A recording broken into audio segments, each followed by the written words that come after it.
Alright guys, we're going to try this again now that I actually have Wi-Fi.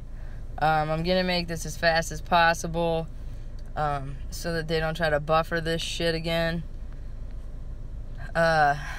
This right here is Jordan Bilbo, and he was actually found sometime between October 28th when he went missing for 32 hours. I believe he was found on November 2nd in the Crown Plaza Hotel in Houston, I believe, in Texas. Like I said before they cut my live, in this occult ritual between October 28th and October 4th, they actually hold their victims, so that could be why he was missing for so long without contacting his girlfriend or family members. Whether or not he is connected to the Ihg Jenkins murder, I'm not too sure.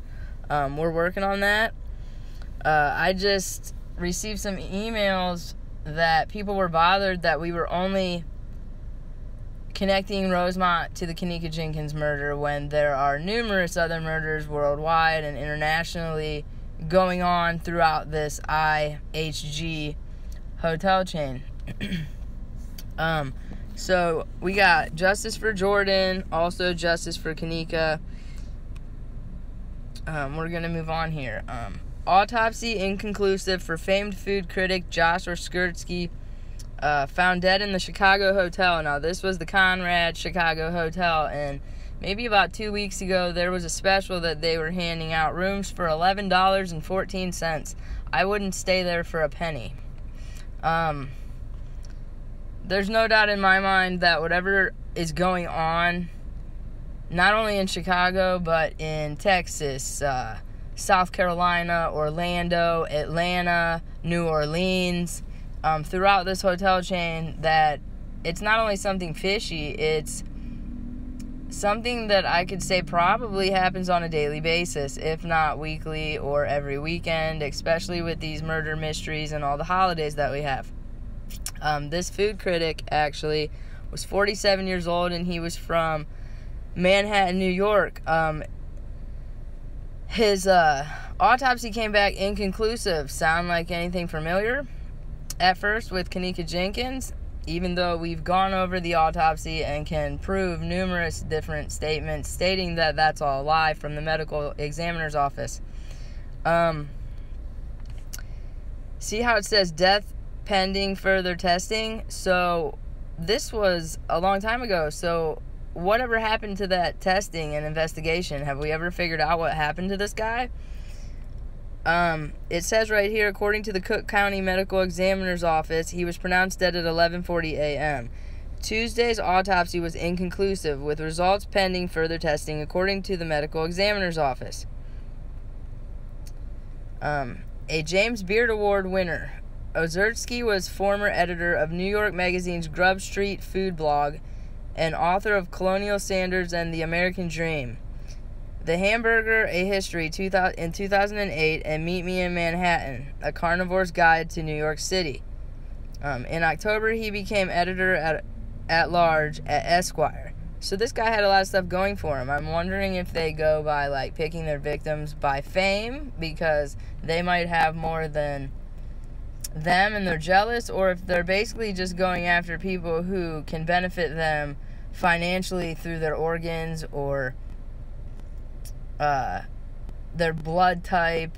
And the next question I have is, how are they finding all this information out? Because I'm having a hell of a time just getting my own medical records. This is him right here.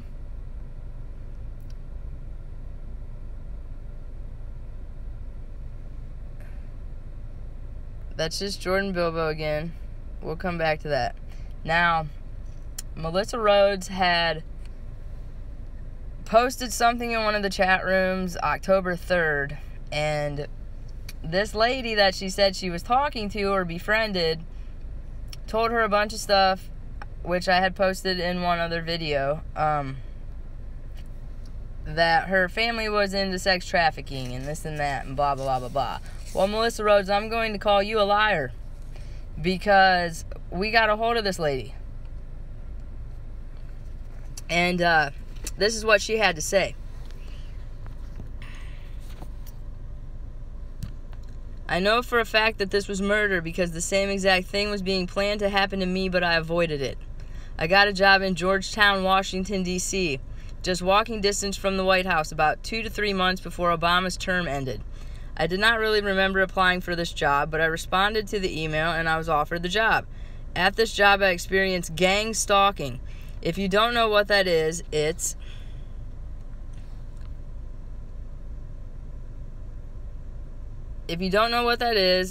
when coworkers, friends, family, and complete strangers harass you on a daily basis. In the workplace, the harassment is covert. But whenever I walked around Georgetown or got on the metro rail system, I was overly harassed by complete strangers. It's enough to drive you insane, and I know people won't believe that it's possible, but it is. I haven't gotten on the metro in months. One day while I was at the job, I was headed home, and when I got to the metro station, there was hundreds of people crowded outside the station. Turns out something had gone wrong with the trains, and I had to get on the bus. This was done on purpose. The gang stalking was intensified. Every move I made encountered a person who made indirect comments about me.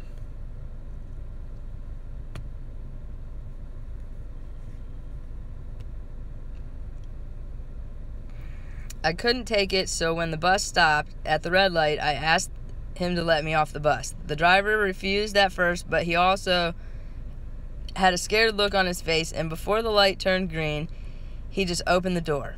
I didn't know exactly where I was. I just knew I was about 3 to 4 long blocks away from the job. It wasn't until I got off the bus that I saw the White House straight ahead of me. Suddenly, as I walked in the direction of the White House, a motorcade with the presidential seal whizzed by me. I broke down crying because it was at that moment that I realized that this was a setup. Like clockwork, a white lady who was walking by me said, "Oh, what's wrong now?" I had been experiencing gang stalking for about 2 years at this point, but I thought an enemy spread a rumor about me.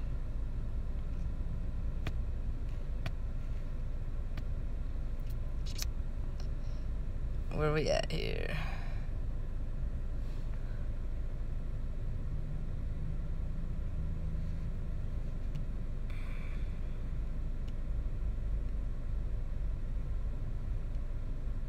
Until that day, I realized the government was involved. In December, about a week before Trump's inauguration, my job relocated to Virginia. At the new location, people there knew my name, even though I'd never introduced myself, like the cleaning lady. And connected to the building I worked in was none other than the Crowne Plaza Hotel. We basically shared a parking garage with them, and I could enter the Crowne Plaza Hotel through the building I worked in, as well as the Marriott. My job was connected to Crystal City Metro Station. There are many shops connected to the work building as well as the hotels. It also is odd that in less than 4 months, I went from working within minutes from the White House to working within minutes from the Pentagon. During my last few days at this job, I was repeatedly, indirectly told I would no longer be able to work and I would have to become a stripper or a prostitute. They also threatened my life regularly. They usually said this stuff under their breath, just loud enough for me to hear, and I have some of the harassment documented in auto recordings. On my last day during a team meeting, my coworker basically said that I would have to become a stripper. I officially knew that I wasn't losing my mind. I didn't go back, and I haven't left my house since. Literally, since May, I have basically been in the house because whenever I go outside, I get sexually harassed. I encounter people who already seem to know me, and I get death threats. The very last time I walked out of my home, there was a guy standing outside of a parked car with a few others who said, "Her ass is getting fat. We're making progress." I didn't look back to see who it was that made the comment, but I knew it was about me, as I have been gaining weight due to inactivity, and the fact that I converted back to a meat eater. I also have woken up in the morning to find my zipper was down. I sleep in my clothes. Where are we at here? I sleep in my clothes. I have felt unexperienced pain inside my private area, and a few weeks after the job relocated from D.C. to Virginia, my father and I found a purple bandana and a ski mask in the house. We have asked everyone who ever visited if they left it there. None of them know what we are talking about. I have pictures with the Google timestamps if you don't believe me.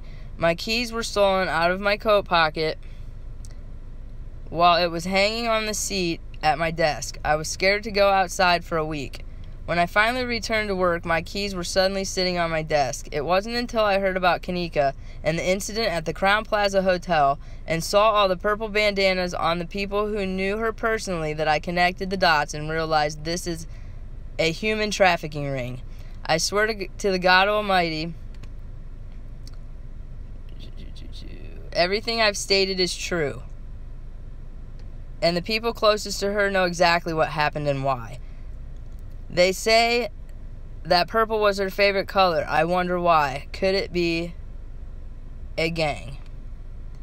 So now, you people tell me, if you were this lady, how you would feel in this situation, and how many people is this happening to on a daily basis? And not only in the Crown Plaza Hotel. Like, this lady seems to have a good job. I mean, or did at one point.